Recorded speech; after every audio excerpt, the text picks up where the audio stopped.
All right, everybody, welcome to today's Tech Talk Tuesday. Recently, I've been getting requests from people to do some more videos around the Viper to help out those new Viper owners, learn some of the things that they should be doing on their cars, and just to help get them familiar with their Vipers. And so today's video, that's what we're gonna go ahead and do and show you how to replace the battery on your Dodge Viper.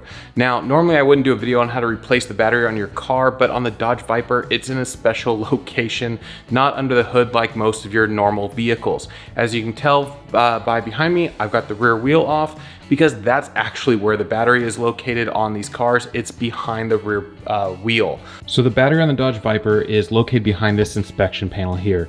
So there's roughly a dozen bolts that hold it in place.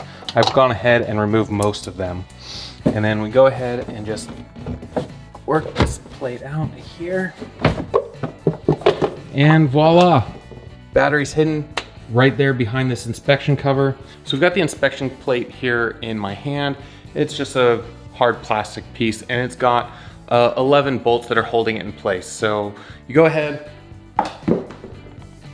you remove all those 11 bolts, the inspection plate comes out, you've got access to the battery, and there's just one bolt holding the battery in, and that's all you gotta do to get access to the battery and get it out of the car. Now, I should also know that those 11 bolts are ranging in size from about 8 millimeters up to about 14 millimeters, and then the bolt that holds the battery in place itself is a 13 millimeter. Now, of course, I'm not gonna go ahead and pull the battery actually out of the car because I don't need to right now. I just replaced it a couple of years ago, so it is all good. So I'm gonna go ahead and button this car back up. Now we've gone ahead and wrapped everything up for you on where this battery is located and how to get access to it. I hope you found this information useful as always. If you did, go ahead and smash that like button. Give me that thumbs up. It helps me out tremendously with the YouTube algorithm. And of course, you want to be kept up to date with all my future uploads, including more tips on these early generation Dodge Vipers. Go ahead and smash that subscription button down below and ring that notification bell as well. So that way YouTube will keep you up to date of all my future uploads. And as always, guys, I will see you the next video.